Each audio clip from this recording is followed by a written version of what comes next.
So just to start off, we're just going to look at the structure of how we're going to look through Samaria this evening. So we're going to start by thinking about the word and the meaning of the word Samaria. We'll think about the geography of the city, where it was in Israel, and sort of the why that was important to the type of city it was.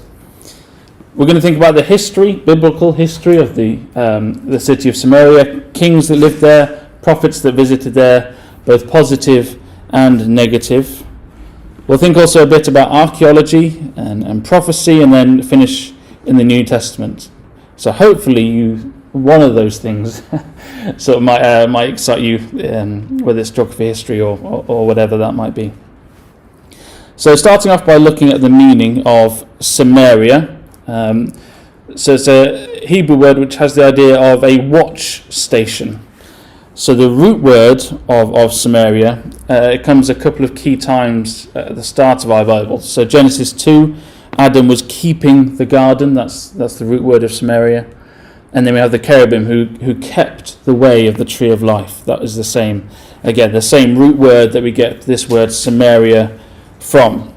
And the Greek word for Samaria is just from the Hebrew, and we get that in the New Testament as well. And just an overview of where Samaria comes in the Bible and the occurrences. So I did this myself. It might not be completely accurate, but there's 108 occurrences, and this is how they come sort of in the narrative. So you've got sort of narrative where it's just talking about the city. 27 negative occurrences when something bad is happening, whether it's being besieged. 15 positive occurrences, and then 8 when it's talking about a negative prophecy. So there were lots of bad things that happened here, lots of bad kings that were there, but I still think there's plenty of lessons and exhortation that we can take from looking at this city Samaria and the people who lived there. But just to start by looking at the geography of the city of Samaria. So you can see it there, it's starred in the middle. It was perfectly sort of between the Mediterranean Sea and the River Jordan, the capital of the northern kingdom of Israel, and we'll look at how that happened shortly. And you can see it again there. It was a superb observation point. It is said that you can see the Mediterranean Sea on a clear day from the top of Samaria. It was also a strategic location. It was near two major roads, one going from north to south and east to west. So it was an ideal place for a king to set up a capital city. And this is a map from the 1870s of archaeologists who went there. And you can see how it is a hilly area. It is it's built on top of a hill, and it withstood sieges. And we read that as we go through the king's record at different times. And just to sort of over that with a Google Maps image, you can see again the sheer sides to it going up to the top. You can also see the green dots as well. There's olive yards and vineyards still there. It is a very a place that you can plant different plants. It is a place where you would want to set up a capital city. And those are the different archaeological finds that they've found there. There's not actually a city there anymore, Samaria. It's Sebast, which is to the east of the city, Samaria.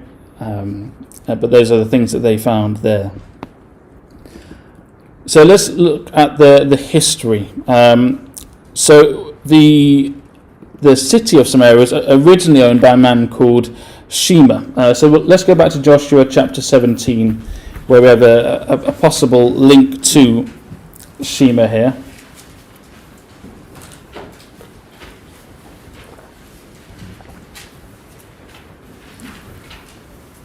So this is going through the lot of Manasseh, and we have these different families in verse 2. And there was a lot for the rest of the children of Manasseh by their families. For the children of Abiezer, for the children of Helek, for the children of Azriel, and for the children of Shechem, and for the children of Hepher, and for the children of Shemida. these were the male children of Manasseh, the son of Joseph, by their families. And so that name Shemida has a similarity to Samaria. And so we can see that Samaria was actually within the lot that was given to the children of Manasseh. You can see it there on the map. A couple more references before we get to the kings. We won't turn these up, but in Judges chapter 10, it talks about this man Tola, who lived in Shamir, the old name for Samaria. And you can see the similarities between the two Hebrew words there, and the possibility that they are in fact the same place. But again, you can see it ideally situated between the Mediterranean Sea and the River Jordan there on that map. And just to put it into context in terms of the kings of Israel, I'm sure you might know this chart very well. So it started with Omri, 4 or 5 kings into the kings of Israel, and went all the way to the Assyrian captivity. That's how long it was a capital city of the northern kingdom of Israel for, from the 7th king of Israel onwards. And that started, as it starts on that chart, with Omri, who was the first person to make this the capital of the northern kingdom of Israel. So let's go to 1 Kings chapter 16, because the reading that we had for us was really the end of the city of Samaria, and that gives us a bit more idea of the occurrences in the New Testament and why there are certain thoughts towards the Samaritans in the New Testament. But we'll go back to the start before it is taken by the Assyrians, and we get to a man called Omri. So 1 Kings 16 verse 16. The people that were encamped heard say, Zimri hath conspired and hath also slain the king. Wherefore all Israel made Omri, the captain of the host, king over Israel that day in the camp. So he was a captain of the host. And in verse 22, at the end of there, you see, so Tibni died and Omri reigned. So he was king of Israel. He took the kingship. And in verse 23 it says, in the 31st year of Asa, king of Judah, began Omri to reign over Israel 12 years. 6 years reigned he in Tirzah. So that was the capital city that he initially set up, was in Tirzah. If we look at this map here, we can see Tirzah sort of on the other side of where we know Samaria is. And in verse 24 it says, he bought the hill of Samaria of Shema for 2 talents of silver, and built on the hill, and called the name of the city which he built after the name of Shema, who we read of, owner of the hill Samaria. So 6 years he moved from Tirzah to Samaria and set up his new capital city there. It says there that he bought it for 2 talents of silver. I'm told that is worth about £30,000 now, and spent the last couple of years house hunting, quite like a hill, for £30,000. But that's what he managed to get, and he set up his capital city there. He built it on a hill, and we get that twice in verse 24. This idea of this Samaria, this strategically sensible location to set up a city if you are a king. And if we carry on reading, it doesn't take long for us to find out, does it, what kind of king Omri was. But Omri wrought evil in the eyes of the Lord, and did worse than all that were before him. For he walked in all the way of Jeroboam the son of Nebat, and in his sin wherewith he made Israel to sin, to provoke the Lord God of Israel to anger with their vanities. So he might have thought, well, if I set up my capital city here, things might change, but no, not for him. He continued to be a king that was not doing which was right in the eyes of the Lord. And I suppose there's a lesson for us there in the decisions that we make. The decisions we make need to have a scriptural founding in our lives, not just because, well, Omri set it up here because it was strategically placed, because of the roads that went past it and the way that it was halfway between the Mediterranean and Jordan. All these reasons that from a worldly point of view seems like the right reasons, but of course we need to look to the scriptures to make our decisions. And the city of Samaria, from then on, it sort of continues in this downward spiral, going against what God wanted from his people. Because in the same chapter, we move on to Ahab. So we see verse 28, Omri slept with his fathers and was buried in Samaria, and Ahab his son reigned in his stead. And we know, don't we, verse 31, in the middle of the verse, he took to wife Jezebel, the daughter of Ethbaal, king of the Zidonians, and went and served Baal and worshipped him. So he's going completely against what God wants. And not only that, verse 32, he reared up an altar for Baal in the house of Baal, which he had built in Samaria. And so this city, this capital city of God's people, now had a house of Baal and an altar of Baal that was reared up by King Ahab. So we know he married Jezebel, this temple of Baal or Melkart, we read of in those verses. He was known as the son of Baal or the son of El. He was both king of the underworld and protector of the universe, and he's quite often depicted with an Egyptian ankh or a lotus flower, and then an axe as a symbol of death. So he's got these two worlds that he is in charge of. This god Baal, also known as Baal Sur as well. So this is what Samaria is now a place for. It is a place for worshipping this god that Jezebel had brought into the life of Ahab, completely against what God wanted for his people. And we get a real contrast to Jezebel, don't we? In the next chapter 17, we have the widow of Zarephath, who she is humble, and she's willing to sacrifice what she has to help this man Elijah, and we get this real contrast between these two women and what they have as the center of their lives. But amongst Omri and amongst Ahab, we do also have faithful people who were in and around Samaria at this time, because as we go into chapter 18, we have Elijah and Obadiah. So 1 Kings 18, we have rain is not coming to the earth, and there is a sore famine in verse 2 in Samaria. So God is punishing Samaria for the things that Ahab had done and what Omri had started in the city of Samaria. And then in verse 3, amongst this Ahab called Obadiah, which was the governor of his house. Now Obadiah feared the Lord greatly, for it was so, when Jezebel cut off the prophets of the Lord, that Obadiah took 100 prophets and hid them by 50 in a cave and fed them with bread and water. So here's a man, he fears the Lord greatly, and that word feared is the same as in Genesis 22 between Abraham and Isaac. And the root word comes in quite an interesting place. So if you can go back with me, please, to 1 Samuel chapter 12. Because within 1 Samuel chapter 12, we have a nation that greatly fears God. And it's not exactly the same phrase, but it is very similar. So 1 Samuel chapter 12, verse 18.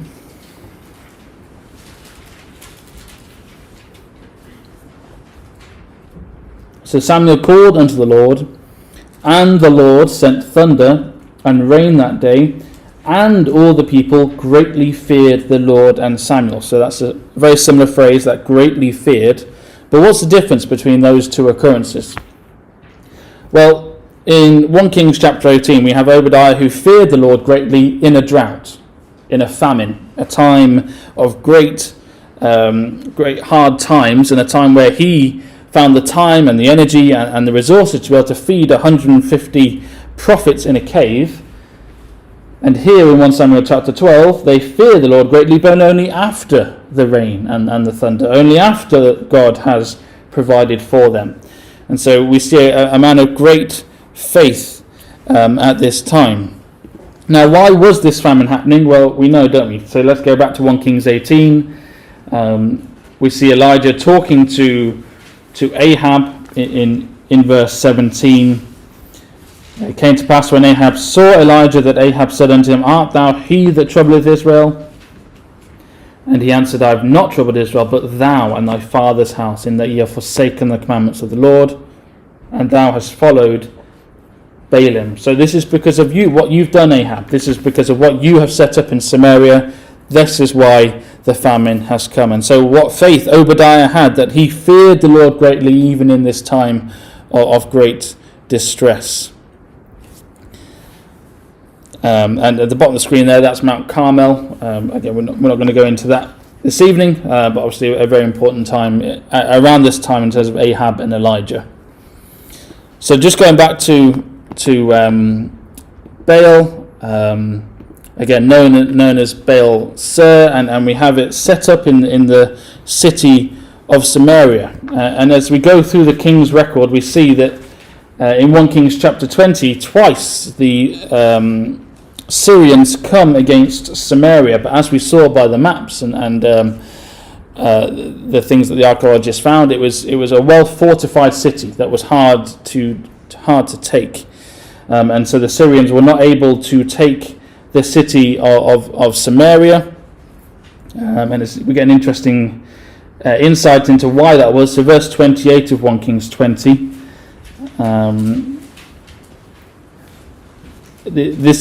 The Syrians weren't able to take Samaria, not because of Ahab's faith, but because, verse 28, there came a man of God and spake unto the king of Israel and said, Thus saith the Lord, because the Syrians have said, The Lord is the God of the hills, but he is not the God of the valleys, therefore will I deliver all this great multitude into thine hand, and ye shall know that I am the Lord. So they said that the Lord is not the God of the hills, not the God of the valleys, and so God was showing the Syrians that he was in fact the one and true God. It wasn't because of Ahab's faith. And we know later on in 1 Kings 22 that Ahab dies when he goes to try and take Ramoth Gilead. He's there with Jehoshaphat, isn't he?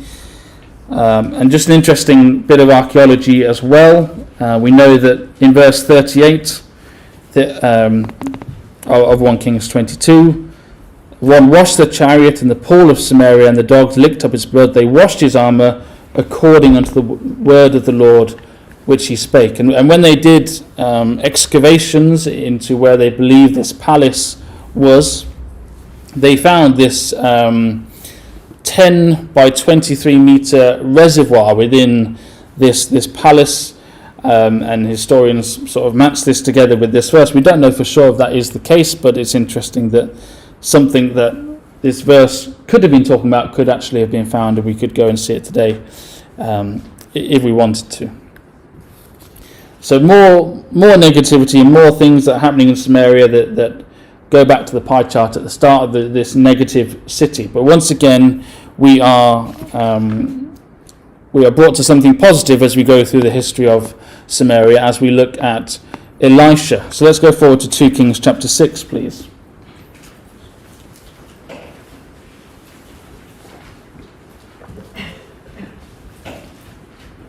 So 2 Kings chapter 6,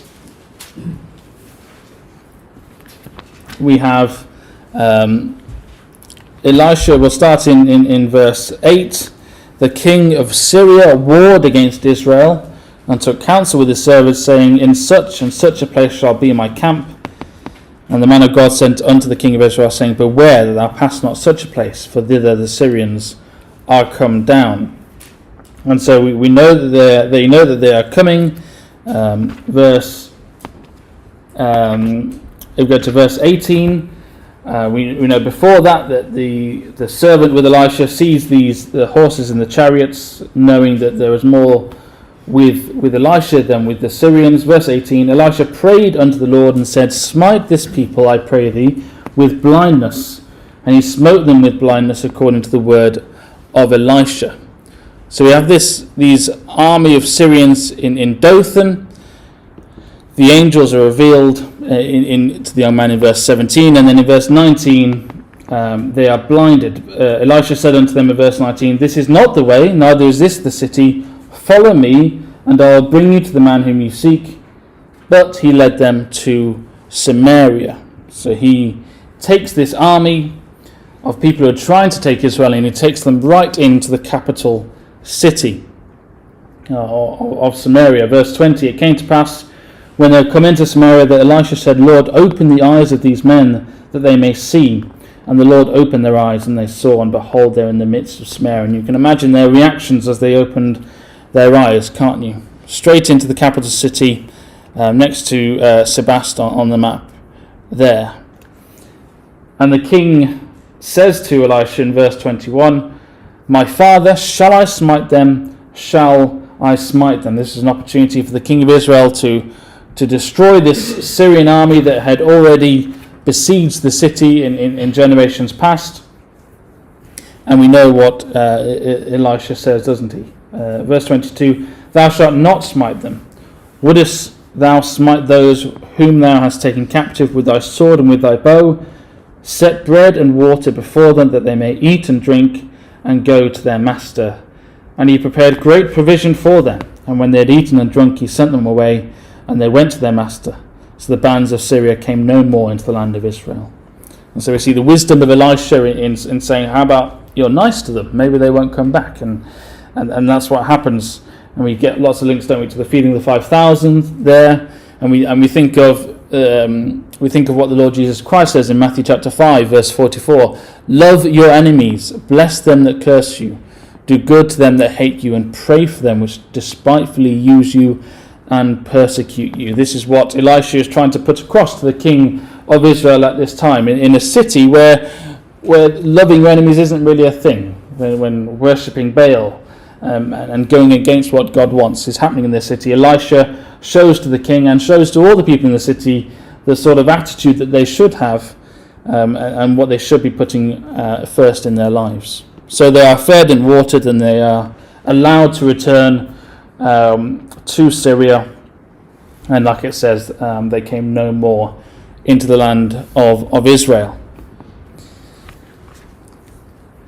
And as we keep on going, we get through to other faithful people involved in the history of Samaria. So we have Jehu and Josiah. So let's go forward to 2 Kings chapter 10. I appreciate we're flicking through the history quite quickly here, but there is quite a lot of things that happen in Samaria, and we're just trying to pick out certain elements of that. So we've already read of Ahab's death, haven't we? But in verse 1 of 2 Kings 10, Ahab had 70 sons in Samaria, and Jehu wrote letters and sent to Samaria unto the rulers of Jezreel, to the elders, and to them that brought up Ahab's children. So there's still 70 sons left, and in 1 Kings 21, we won't turn there for time, but it says there's a prophecy in 1 Kings 21 that all the male line was going to be cut off of the children of Ahab. And we'll just go to the previous chapter, 2 Kings chapter 9, for another prophecy. 2 Kings 9 verse 7, this is Elisha after he has anointed Jehu.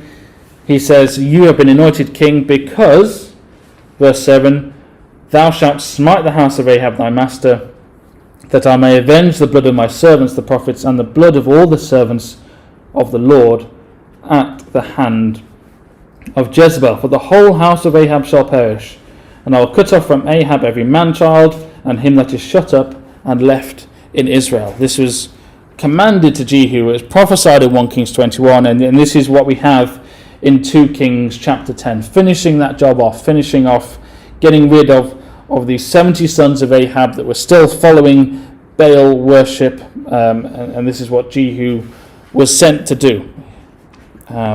So to get rid of Jezebel and these 70 sons. And if we look at verse 7, it came to pass when the letter came to them that they took the king's sons, slew 70 persons, and put their heads in baskets, and sent them to Jezreel. And it's quite a graphic, horrific thing.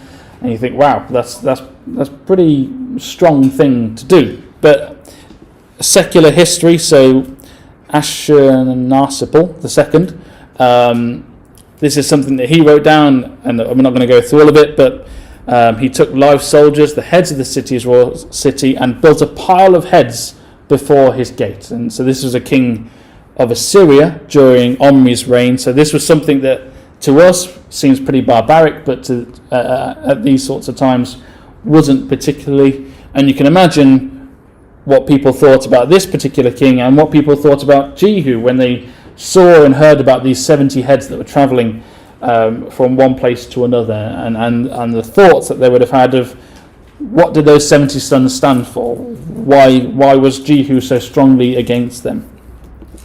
And so we'll go back to Jehu, because in 2 Kings chapter 10 we have a Hebrew word that comes up over and over again, and it's this idea of remain, to be left over or be left behind. So we'll just pick out these because I think again we get a really interesting lesson from this. So the first one is in verse 11.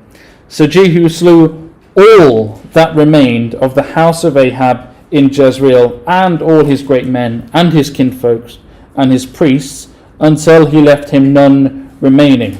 So that all that remained and left him none remaining is the same Hebrew word that we're looking at here. Verse 14, he said, take them alive, and they took them alive, slew them at the pit of the shearing house, even 42 men, neither left he any of them. Again, same Hebrew word.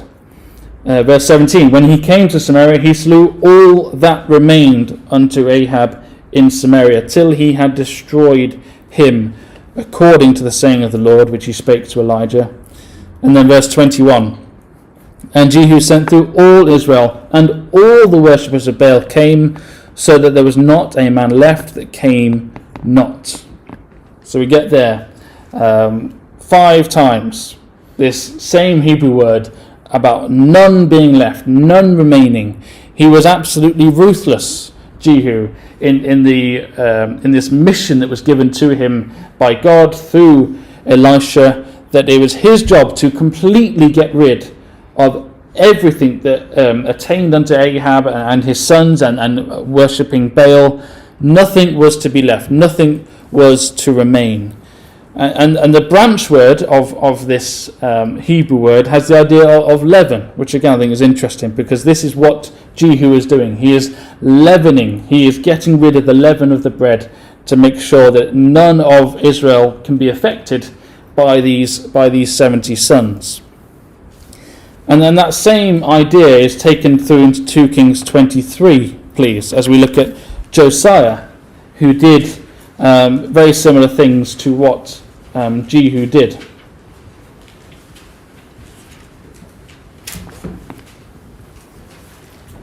So 2 Kings chapter 23, verse 18, and he said, let him alone, let no man move his bones. So they let his bones alone with the bones of the prophet that came out of Samaria, and all the houses, also the high places that were in the cities of Samaria, which the kings of Israel had made to provoke the Lord to anger, Josiah took away and did to them according to all the acts that he had done in Bethel. And he slew all the priests of the high places that were upon the altars, and burned men's bones upon them, and returned to Jerusalem. So both Jehu and Josiah went to Samaria, and they completely got rid of everything that was happening with Baal, whether it was the 70 sons or whether it was this time later in the life of Josiah. And again, I think there's a lesson for us there, that when we have leaven in our lives, when we have things that are affecting our journey to the kingdom, when we have things that are getting in the way of our spiritual lives, we can't do things by halves. We can't take 70 of the sons and just get rid of half of them, but we'll keep the other half because no one knows about them. It's not the way it's going to happen. We have to be ruthless. We have to be like Jehu and Josiah and make sure that there is none left over, none remaining, none left behind. So our final slide, looking at the history, and we'll go through to 2 Kings 17.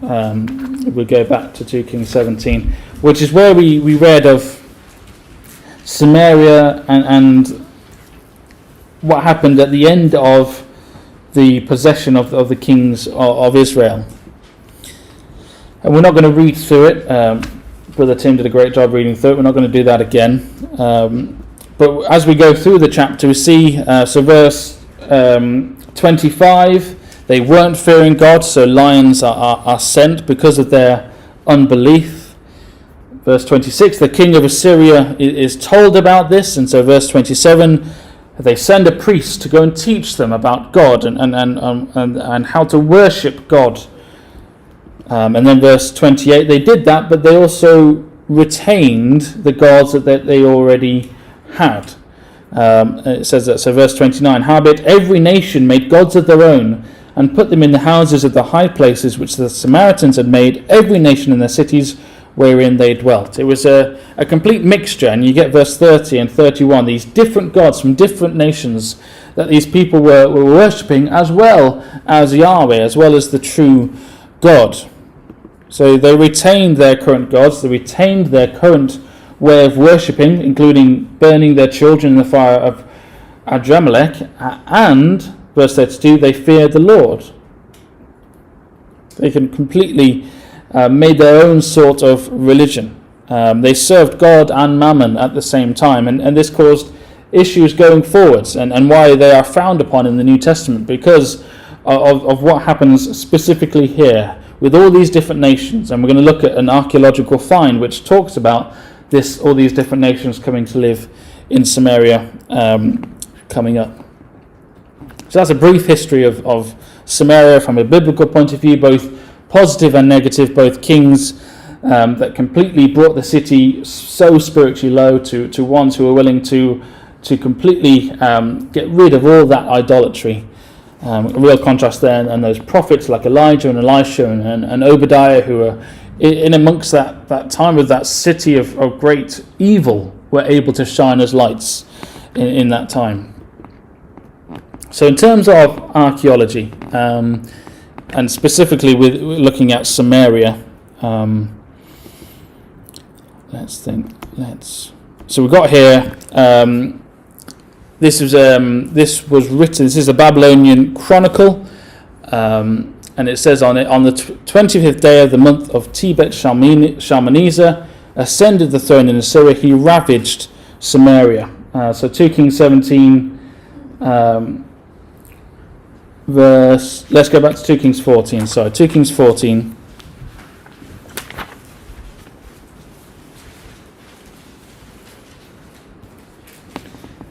We see Jehoash, king of Israel, coming up against Israel. And at this particular time, there was nothing happening between Syria and Israel. And so in this time where there was sort of a vacuum of power, Israel and Judah spent this time fighting against each other. So verse 13 of 2 Kings 14, Jehoash, king of Israel, took Amaziah, king of Judah, the son of Jehoash, the son of Ahaziah, at Beth-shemesh, and came to Jerusalem, brake down the wall of Jerusalem from the gate of Ephraim unto the corner gate, 400 cubits. He took all the gold and silver and all the vessels that were found in the house of the Lord and in the treasure of the king's house and hostages, and returned to Samaria. So that's a vacuum of power, and Judah and Israel end up fighting against each other.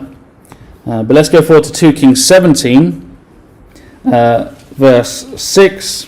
It wasn't long before the nations came against them. So 2 Kings 17, verse 6. In the 9th year of Hoshea, the king of Syria took Samaria, carried Israel away into Assyria, and placed them in Halah and in Habor by the river of Gozan, and in the cities of the Medes. And we see from the Babylonian Chronicle, dating from 722 BC, that is what happened. And then moving on to what we just looked at, so 2 Kings, looking in 2 Kings 17. This is called the Nimrud Prism. And this is what it says on there. And obviously, Sargon II was a king, and he wanted people to remember what he had achieved in his life. And this is what he wrote. At the beginning of my royal rule, the town of the Samarians I besieged, conquered the town I rebuilt, better than it was before, and settled therein people from countries which I had conquered. I placed an officer of mine as governor over them, and imposed upon them tribute, as is customary for Assyrian citizens. And if we just look at verse 24 of 2 Kings 17, we see the king of Assyria brought all these people from all these different nations, so Babylon, Cutha, Ava, Hamath, Sepharvaim, and placed them in the cities of Samaria. And that's where this mix of worship came from all these different people that the king of Assyria put in the city of Samaria. And that is backed up by what Sargon II left on record in the Nimrud Prism, which is in the British Museum. If you are interested, that you can actually go and see that. So thinking back to looking back at the map, we see Ahab's palace in the middle, and we know, don't we, that Solomon had a throne of ivory, but Ahab built a house of ivory. We read that in 1 Kings chapter 22. It says, the rest of the acts of Ahab and all that he did, the ivory house which he had made, and all the cities that he built, are they not written in the book of the Chronicles of the Kings of Israel? And by digging and finding different parts of the city, they're able to sort of have a map of where they believe the different things were, both going back to Roman times and then also back to the times of the kings. Because when they were digging up, they found lots and lots of ivory, as you would expect, as we who believe what the Bible says, that Ahab had this palace of ivory. And these are all finds that were found in this hill in Samaria, ranging from decorative to worship. And so that's what Ahab did with all this ivory and all this wealth that he had. He had this temple to Baal, he had this altar to Baal, and these many different walls of ivory, a house of ivory that all was going against what God wanted. And you can see the Egyptian ankh there that links back to the temple of Baal that Baal Sur that we looked at, the king of the universe and king of the underworld as well. So there were other things found. If we turn to Amos chapter 6, please, we will shortly look at some prophecies concerning Samaria.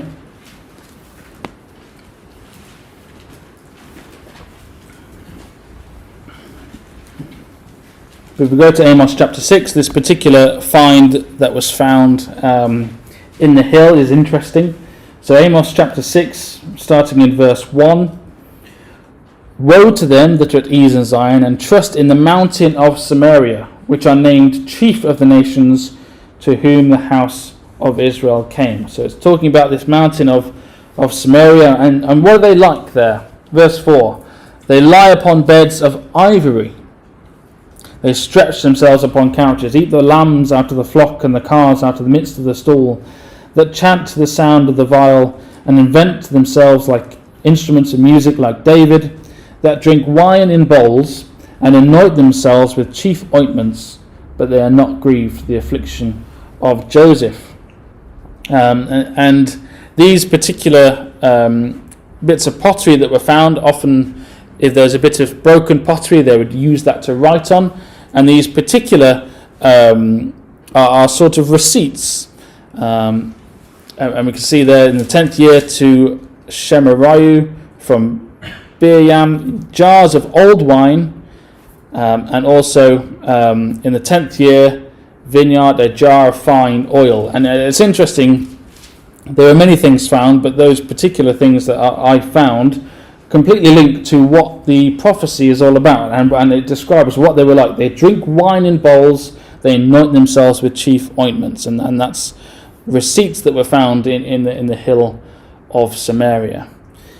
And obviously after Assyria, there are many other different empires that came along and ruled in the land of Samaria and the city.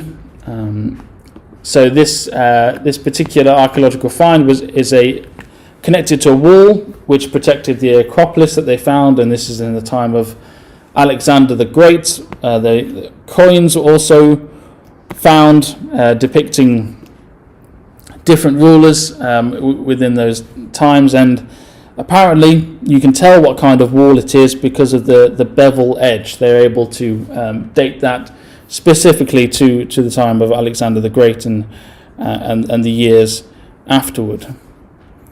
And as we saw from the map earlier, Samaria no longer was a city. It was actually lower down the hill to the east, where this city called Sebast was made, and it's the Greek of Augustus. So it was made in his honor, and there's a Roman colonnade, which again that was on a map earlier on, and it's a half a mile of these 600 columns, called the Street of Herodian Sebast. There's a Roman forum, and it was a big city and important to the Roman Empire of its day. And you can see also there an Acropolis and different Roman finds that were found after the times that we read of, in particular when it comes to sort of Ahab and Omri. So, got a couple of minutes left. We're going to just consider a couple of verses of prophecy. We won't turn these up, just to sort of reiterate what we read in 2 Kings 17 of the kind of people from Ahab all the way until it was the captivity, of what they were like. So, Hosea to start off with. Hosea 7 verse 1. The wickedness of Samaria, they commit falsehoods. The thief cometh in, and the troop of robbers spoileth without.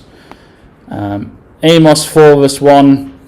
The mountains of Samaria, which oppress the poor, crush the needy, which say to the masters, bring and let us drink.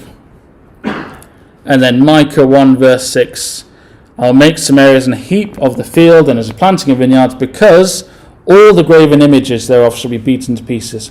All the hires thereof shall be burned with fire, and all the idols thereof will I lay desolate. For she gathered it of the hire of an harlot, and they shall return to the hire of an harlot. And we can see from those prophecies and from those descriptions of what Samaria was like, it completely matches up to what we know about the city and the people that lived there, and makes it even more remarkable what the likes of Elijah and Elisha and Obadiah were able to achieve in protecting the people and trying to direct the people in the right way, considering the sort of people that lived there. All these graven images, all these idols, those who oppress the poor and crush the needy. A place of wickedness that had very faithful people that were in and around at that time. So just before we summarise, and we won't turn any of these up, but just to carry on this idea that Samaria was a bad influence, and because of all those different nations that were sent there by that king, we now have all these different religions and these merged religions coming into the New Testament. So Matthew chapter 10 verse 5, don't enter into any city, it says there. And in Luke 10 and Luke 17 we have these two, we have this parable, don't we? Both examples of people who did the right thing, the Good Samaritan and the one of the 10 lepers who stayed to thank Jesus. And these were people who did the right thing, and it was teaching the people of the day in Christ's day the right thing to do. It doesn't matter where you came from, even if you came from Samaria, even if you came from this place of idolatry that had all these different religions. It doesn't matter where you came from, even if you are a Samaritan, you can still do good things. In Acts chapter 1 we have the preaching to Samaria. In Acts chapter 8 we have Philip and Simon the sorcerer, and we see there this hodgepodge of religion, and these different ideas of magic and things that have borne out of this city that was pulled in all sorts of different religious directions. And so we see from the Old Testament through to the New Testament, things haven't changed, and it's used as an example of a place that was full of idolatry and full of things going against God, but also used for, well, if they could do the right thing, you can do it as well. And of course, in Acts 8, Simon thought he could buy the Holy Spirit, couldn't he? And that's the sort of people that we understand came from Samaria. So just a couple of lessons for us, because there's quite a lot of negativity within the history of Samaria. But firstly, why did Omri pick Samaria as the place to build his capital city? Was it because he thought he'd be able to preach the word from there? Was it because he thought there were people around that city that needed his help, that needed his charity? Probably not. So what is the reason behind the choices that we make? And that's really a lesson you can take from any Bible story or Bible character. We can make choices easily, but the reasons behind them are much more important. And then who do we surround ourselves with? We think about Ahab, and he hitched his ride to Jezebel, and she led him down paths that were completely against what God wanted. So who do we surround ourselves with? Who do we choose to spend time with? We think about the faith of Elijah and Obadiah and Elisha as well, those who were willing to shine as lights in these dark places. I think about Obadiah specifically, who hid those people and fed them, and you can imagine the wrath of Jezebel if she had found out about that. We looked at Elisha, didn't we, taking the soldiers back, and thought about the idea of loving our enemies. But I think from looking at Samaria in particular, I think Jehu and Josiah stand out in terms of lessons for us. Sha'ar was the Hebrew word that came up 5 times, that there were none left, none remained. There was none left behind. And so it is the same with us in our lives, that we have, if we are a city, there are elements within our lives that are affecting us, there are elements that are affecting our spiritual well-being. And we need to be prepared, like Jehu and Josiah, to be ruthless when we feel like the leaven is affecting us. So thank you very much for your attention this evening.